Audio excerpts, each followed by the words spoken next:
Hey everybody, Aaron Cowan, Stage Dynamics. This week's video, we're taking a look at DFNDR Armor's offerings for Level 3 and Level 3A ballistic plates.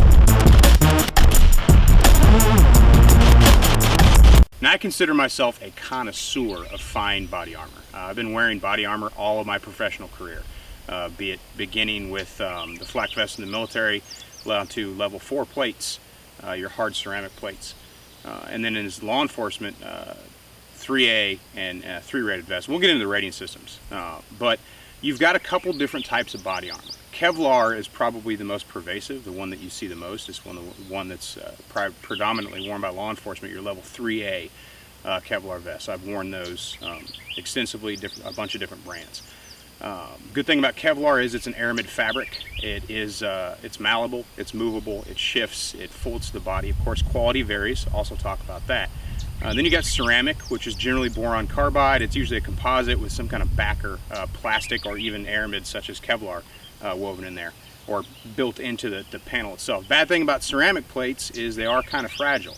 Even though they can stop AP rounds, if you drop them, you can break the ceramic, which renders the plate completely useless. That's why you see a lot of guys and a lot of units in law enforcement, they'll use training plates when they're training because they don't want to risk actually dropping their plate carrier and breaking their ceramic armor, which is kind of like, how could that even happen? But it is a thing. Steel armor, your AR 500 plates that you see a lot of. They're heavy, they're relatively thin though. Biggest problem with those is, do they actually stop rounds as they're advertised to? Because there have been some, if you look on the internet, you'll see some guys that put some videos out where they bought an AR 500 plate that was rated to Level 4 and it wasn't stopping bullets. And then of course there's the spalling concern as well, because when rounds hit steel, they spall.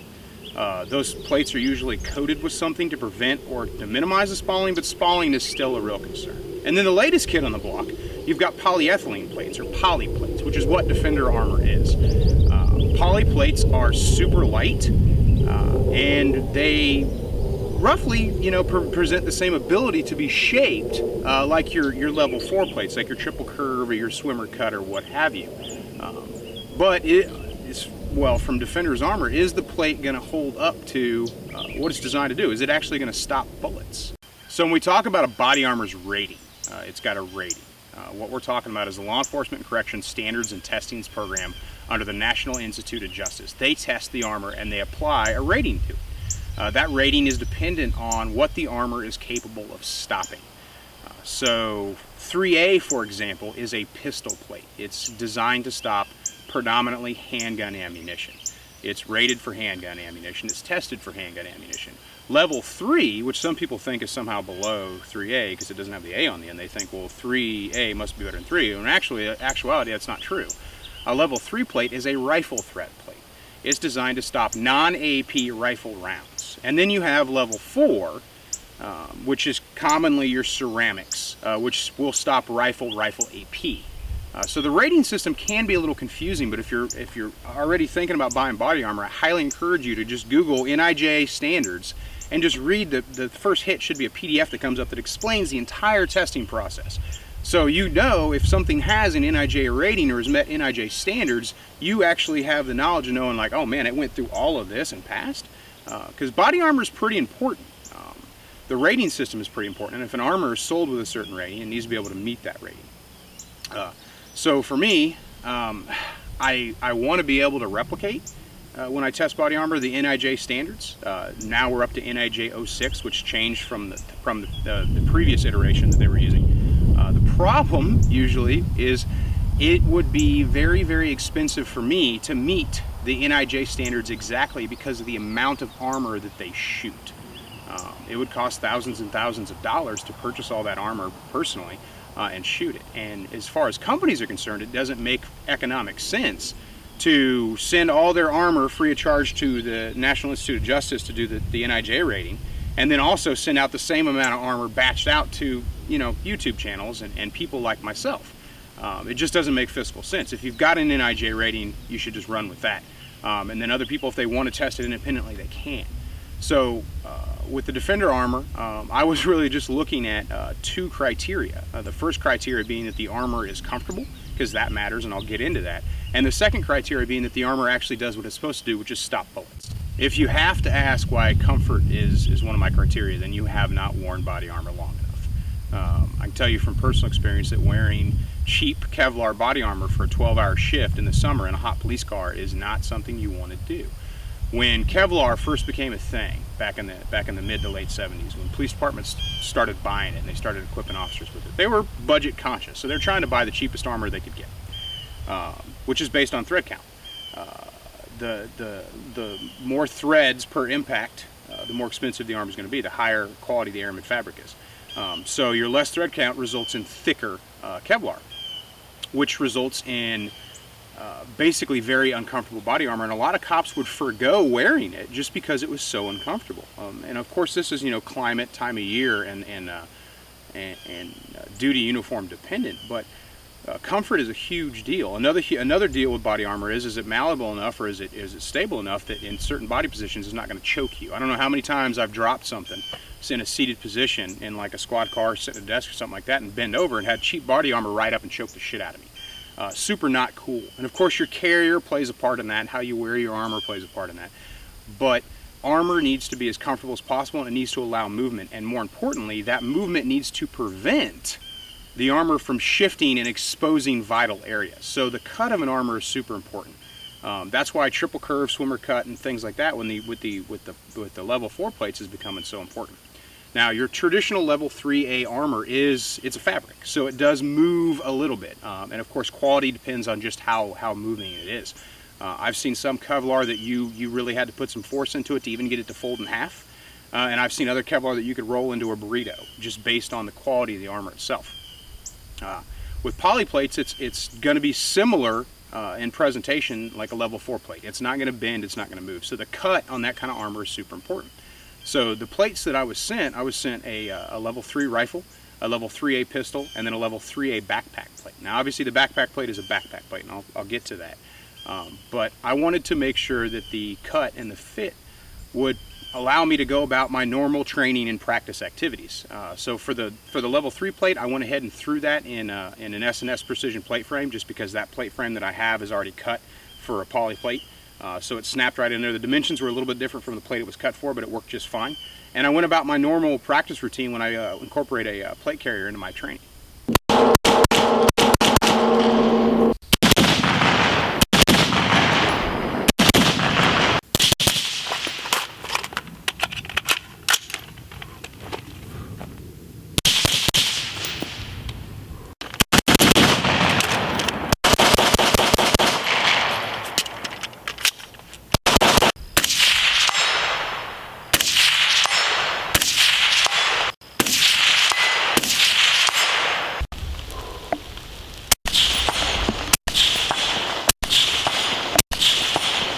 Basically the same thing with the pistol plate. It has to perform to the same standard as far as cut and comfort goes. It has to provide obviously vital area protection as far as size goes, but it can't be so rigid that it hinders movement, or during certain movements it exposes vital areas of the body. The thing about level 3A is it's technically, this one's super thin, it would technically be considered concealable. Me, I've never been so worried about the concealment aspect of body armor, because I figure if I'm wearing it, I'm carrying outside the holster. In most situations, it's been a long time since I've had to actually conceal body armor, and I didn't want people to know I was wearing it. But the 3A plate, its thickness, as you can see, it's a thin plate. And it's lighter than any Kevlar plate I think I've ever worn. And it's certainly obviously lighter than any level 4 plate I've ever worn, even though, you know, totally different category. The plate's fit is pretty awesome, but of course, you know, that was just initial impressions. I wanted to wear the plate just during my normal practice activities and see just how functional it was going to be. For me, a level 3A plate is a more common everyday plate. I feel like the people who buy 3A are going to wear their armor a whole lot more than guys that buy a 3 or a level 4, just because of the nature of the situation, especially in law enforcement. Cops generally wear 3A. That's their duty armor. They put on level 3 or level 4 when there's a special threat or a special mission. And of course, there are exceptions to that rule, but generally 3A is worn every day in this country a lot more than any other armor is.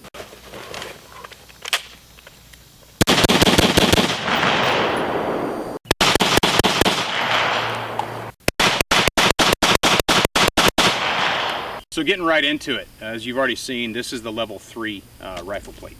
It's a great cut. It's a good size. It's pretty much a standard size. They are a little bit thicker than your really high-end level 4 plates, but they are comparable to level 3 plates made of a different material, so that's good. Now, when we talk about the NIJ standards, NIJ 06, the way they test it is they want a conditioned plate. They don't want new. They want something that's been conditioned. And if you Google and read the NIJ standards, it'll tell you what criteria you need to meet to get a conditioned plate. But they're going to shoot this plate with 147 grain M80 at 15 meters. That is how they test the plate for standard. And again, you know, I'm not going to put it all up there, but you can read up there and it'll show you exactly what that test entails. But that's the round they're going to shoot it with. I'm not going to shoot it with just that round. I am going to shoot it with M80, but I'm also going to shoot it with 6.2 grain green tip and 75 grain boat tail hollow point. I specifically want to shoot it with green tip because M855 threats exist for those in law enforcement. I was talking with a friend of mine recently. He was hosting me out in Texas for a class, and he specifically brought up that they have a pretty pervasive green tip threat out there on the streets. The guys that are out there running guns, when the guns are taken as evidence or what have you, they tend to be loaded with that green tip round. Now, for those of you not familiar, that's the standard issue round that the military is currently using. And when it comes to body armor, that round's a pretty big threat because it's an inception level knowledge. Somebody says, well, if the military uses it, that's what I'm going to use. And then that, of course, that round becomes very popular with the criminal element as well. So if you're going to run a rifle plate, you want it to be able to stop those rounds. So for my test, I'm going to be shooting it with M80 ball, 7.62. I'm also going to be shooting with 175 grain boat tail hollow point, your Black Hills. And then for rifle, again, 6.2 grain green tip. And I'm also going to shoot it with the 75 grain boat tail hollow point Jorge match. So again, this is not a scientific test. I am not meeting NIJ 06 standards, but I am getting as close as I can with what I have. Target's just basically going to be set up here. I'm going to go ahead and use painter's tape to secure it to this backer. It's sitting on a barrel, and I'm going to be shooting it from 15 meters from a seated position just to kind of keep the angle same, at least for this initial test. Underscore that again, not a scientific test, but this will allow you to at least see that just a random sampling of armor is able to either meet or maybe not meet the standards.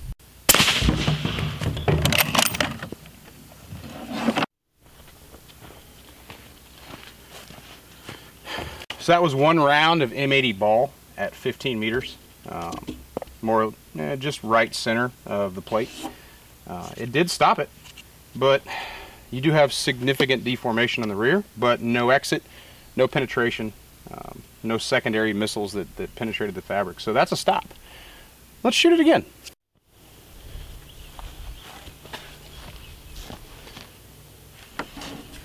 All right, this is one round of 175 grain boat tail hollow point match.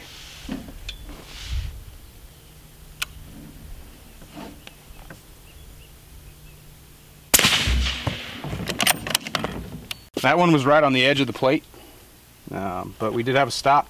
Got a seam separation on the side, but that's not a huge issue because it still would have been a stop. It is some pretty significant deformation, but again, we've already shot this thing once with a 308. Now we've had 2 rounds of 308 hit this plate. It stopped both of them. In this condition, is it going to be able to stop the rifle rounds I'm about to shoot at it from 5.56? Well, we're going to find out. One round, 62 grain green tip. Thanks to MagPod for making this shot very stable. There we go. Looks like we have an exit. we're going to hit it again to confirm. Second round of 6.2 grain green tip.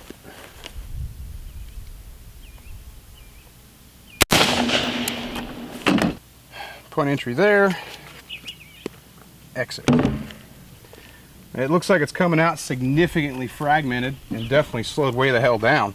Now, of course, the argument can be made that the reason these are penetrating is because this plate's not rated for AP, and some people consider the 6.2 grain green tip an AP round. The problem with that is if it's an AP round, it wouldn't be sold to the general public. If it met the criteria for a military AP round, which is a totally different conversation. And of course, the second argument made is since the plate was already compromised by 2 rounds of 308, which it did stop, the 6.2 grain are now penetrating the plate, which is entirely possible.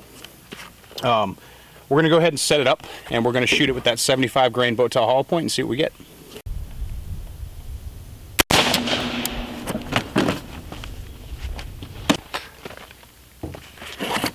First round of 75 grain, hit there, no exit. Second round of 75 grain boat tail hollow point.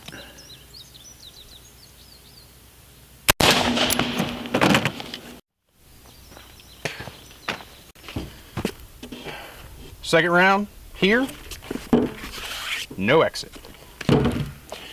Let's hit it a few times, just see what happens. 3 rounds, 75 grain boat tail hollow point.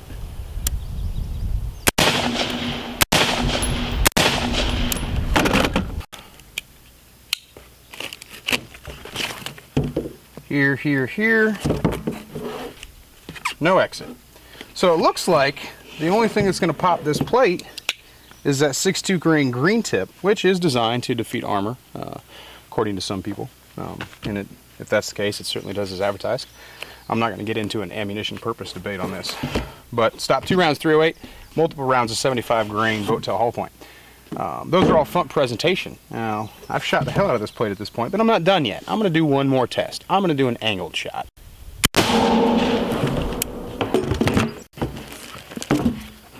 Entry, no exit.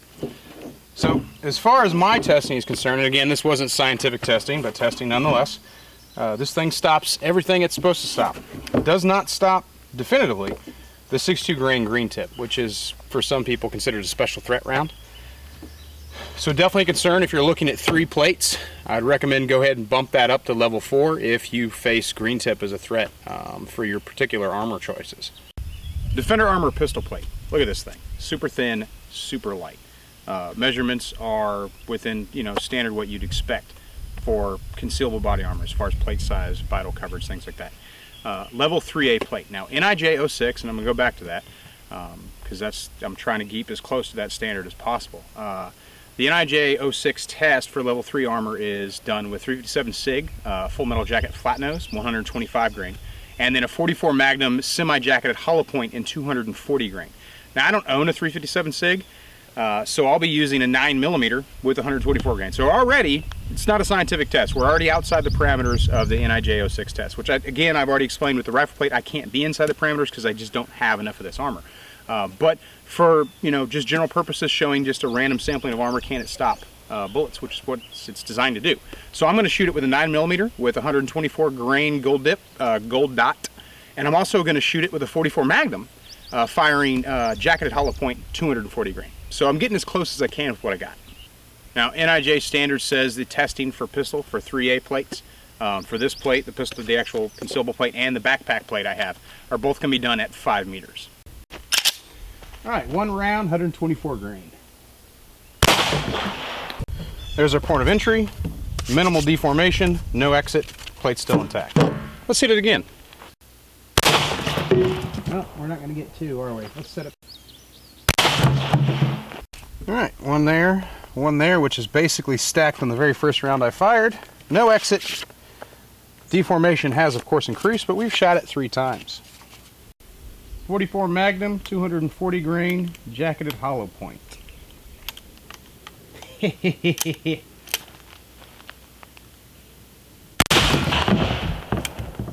Woo! And that is a lot of energy to slow down, but we got to stop. You can kind of hear it rattling around in there. It's definitely, more significant deformation than we had with the 9mm, but it is a 44 Magnum. Kinetic energy is kinetic energy. But that was just one shot. Let's shoot it a couple more times.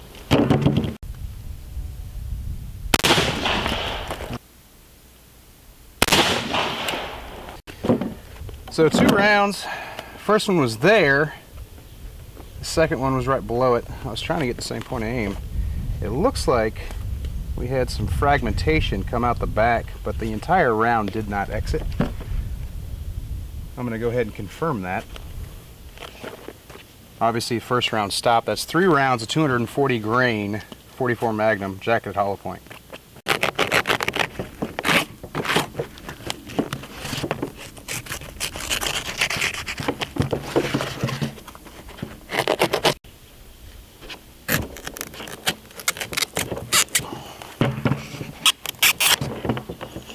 So final verdict, I completely disassembled the armor, and that is the round in question.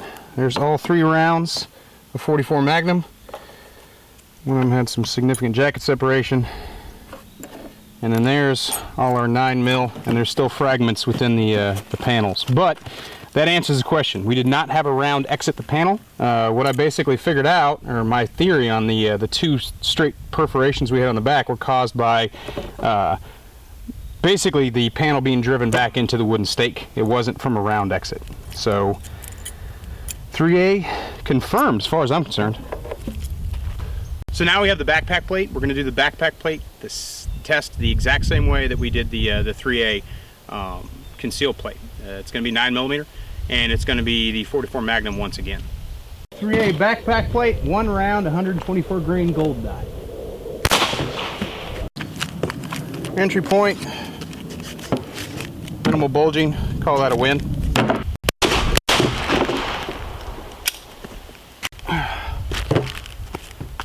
Pretty much sunk them roughly in the same area. A little bit more bulging just because there were 2 rounds doubled up, but that's a stop. Woo! All right, our first round of 44 right there. Obviously significantly no bulging, but no exit. So let's shoot it 2 more times. There's our entry point right there. Looks good. Well, we got a tear here. We're going to shoot it 1 more time, and then we're going to dissect it to make sure all them bullets are still in there. So just like the 3A conceal plate, the perforation, the slit in the back of this 3A backpack plate was caused by the plate being propelled into the backer with the 44 mag versus the 44 mag actually exiting the armor. There's all the rounds, 3 9mm, 3 44 mag. Final verdict, DFNDR Armor. Obviously, again, last time I'm going to say this, I couldn't meet the IIIA 06 standards, but I got as close as I could. The armor performed as it's supposed to. The level 3 plate didn't stop the 6.2 grain. They never made any claims that it would. I just shot that for my own personal edification. I wanted to see if it could. I had hopes that it could. It didn't, and I'm okay with that. That's an informed decision that you have to make. If you're looking for level 3, and you face an M855 threat in your, in your neighborhood or your personal occupation or what have you, you should probably consider going up to a level 4 just because the chance is there. If you don't think you're going to encounter, if you think the chances of you encountering an M855 threat or AP threat are low, go ahead and get that level 3. That being said, onto your 3A backpack plate and your pistol plate, they performed as advertised. There was a little concern there, just based on that plate being knocked back in the backer. I wasn't sure what was making that slit, so we went ahead and dissected the plates and confirmed definitively that those rounds were in fact captured, and they were. So it stopped the 44 mag and it stopped the 9mm. All that out of the way, there is a trade-off. If you're going to go with a poly armor, you are gaining a significant weight savings, something that I could definitely appreciate. I mean, I've done 12, 16-hour shifts in a police car, wearing, traditional Kevlar, and I've done 12-hour patrols wearing level 4. Fatigue is a thing. It's not if, it's when. So being able to save weight where you can save weight is a definitive advantage, but the trade-off is the lighter the armor, the more possibility for rear plate deformation and energy transfer, at least kinetic energy to the plate. So if you saw, I showed you the rear deformation, especially on that 44 mag, it was significant. It's definitely noticeable.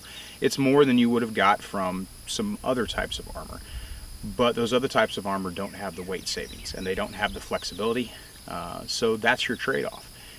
Is deformation going to be a thing? Look, if you get shot wearing armor, you're going to know you got shot no matter what kind of armor you're wearing. And you're going to be thankful that the round hit the armor and it did not impact a limb or appendage or parts of the body that just can't right now, because of technology limitations, be armored. So there's a school of thought out there that you want zero rear deformation. NIJ allows up to, I believe, 44 millimeters of rear deformation. It's like getting punched. But the armor is going to give in reverse. Will you suffer some kind of blunt force trauma? Depends on the caliber of the round, depends on the rating of the plate. Yeah, the possibility is definitely there. But then you got to think about the possibility of getting hit to begin with. What do you do for a living? What are your risks? What's your area of operation? If you're in law enforcement, your risks are sadly getting higher. Military, it's dependent. Of course, your unit may not even allow you to use that armor. If you're buying it as a just-in-case thing, the weight savings is probably a good idea, especially considering some people who are going to buy armor aren't going to train with it enough to get acclimated to the weight. So being able to throw on armor that you don't spend a lot of time wearing and have that armor weigh a very minuscule amount compared to other gear is actually a significant advantage. If you do take a hit, that rear plate deformation is going to be an issue. You're going to know you got shot, but it's going to stop the rounds that it's rated to stop, and that's what we want. AR 500 armor is out there. It's a really inexpensive option. Again, I know I've talked about this before. I don't like reviews to be comparisons, but I feel like I should bring this up because the biggest argument that the AR 500 guys make against polyplates is the fact that those polyplates have rear plate deformation and AR 500 armor doesn't. You're right, AR 500 armor will stop a round or it won't. Is your AR 500 purpose-built technology? Is it purpose-built armor? It's not. It's repurposed material sprayed with bed liner. I don't care how cool their commercials are, how much they stand behind their product, it's still steel. It's not designed for what they're using it for, and the weight is significantly higher than even what you'd get from your typical ceramics, Kevlar, and obviously way more than poly. Can you take AR 500 and use it as armor? Absolutely, the proof's out there. But is the AR 500 armor you bought at the gun show actually rated for the caliber in which it's described on the little back panel? I've seen AR 500 armor that was supposed to be level 4 fail to stop M855 and fail to stop even 75 grain boat tail hollow point.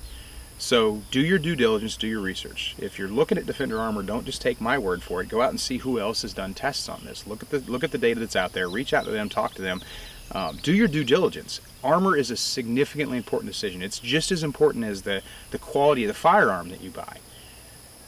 Choose wisely, choose once, follow all guidelines, replace as necessary. That's pretty good. That's probably the best advice I can give you. But if somebody's going to ask me right now, is Defender Armor worth the money? Is Defender Armor a good choice? I'm going to go ahead and say, yeah, it does what it's supposed to do. It got significant weight savings. And just for me, from my own personal background, my own personal experience, I'm willing to accept the risk of a higher rear deformation to gain the weight savings. Because fatigue is an enemy as well. And if my armor fatigues me faster because of its weight, that becomes a significant issue. If I'm not going to wear armor a lot, I'm going to want lighter armor because I'm not going to spend as much time in it, which means it's going to fatigue me faster because these are just facts of life. So I'm going to go ahead and say that Defender Armor is the price is reasonable, and it performs as advertised, and I think it's definitely would be, if you're looking for armor, as you should be if you don't already have some, this is something that you should definitely consider looking at. I'm Aaron Cowan with Sage Dynamics. Train accordingly.